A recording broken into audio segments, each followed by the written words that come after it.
ଏହି ଫଳଟିର ନାମ କରନ୍ଦା। ଏହାର ବୈଜ୍ଞାନିକ ନାମ carandas ଅଟେ। ଏହି ଉଦ୍ଭିଦ ଭାରତର ଅନେକ ରାଜ୍ୟରେ ଯଥା ଉତ୍ତରପ୍ରଦେଶ, ମଧ୍ୟପ୍ରଦେଶ, ଗୁଜରାତ, ରାଜସ୍ଥାନ ଓ ହିମାଳୟ କ୍ଷେତ୍ରରେ ଦେଖିବାକୁ ମିଳେ। ନେପାଳ ଓ ଆଫଗାନିସ୍ତାନ ମଧ୍ୟରେ ମଧ୍ୟ ଫଳଟି ଦେଖିବାକୁ ମିଳିଥାଏ। ଏହା ଏକ କୋଳି ଜାତୀୟ ଫଳ। ଏଥିରୁ ସୁସ୍ୱାଦୁ ଆଚାର ଏବଂ ତରକାରୀ ପ୍ରସ୍ତୁତ କରାଯାଏ। ଏହି ଫଳଟିରେ ପ୍ରଚୁର ମାତ୍ରାରେ ଆଣ୍ଟିଅକ୍ସିଡେଣ୍ଟସ୍ ଥାଏ। ତା ସହିତ vitamin C, phytochemicals, good cholesterol ମଧ୍ୟ ଭରପୁର ମାତ୍ରାରେ ଥାଏ। ଏହା ମେଦବୃଦ୍ଧିକୁ ରୋକିବା ପାଇଁ ମଧ୍ୟ ସାହାଯ୍ୟ କରିଥାଏ।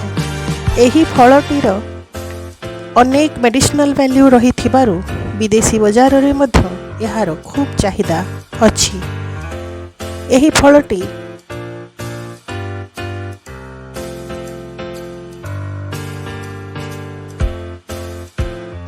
ପୁଣି ଥରେ ଭେଟ ହେବ ଆଉ ଏକ ଅନ୍ୟ ଭିଡ଼ିଓରେ। Please like, share and subscribe my channel.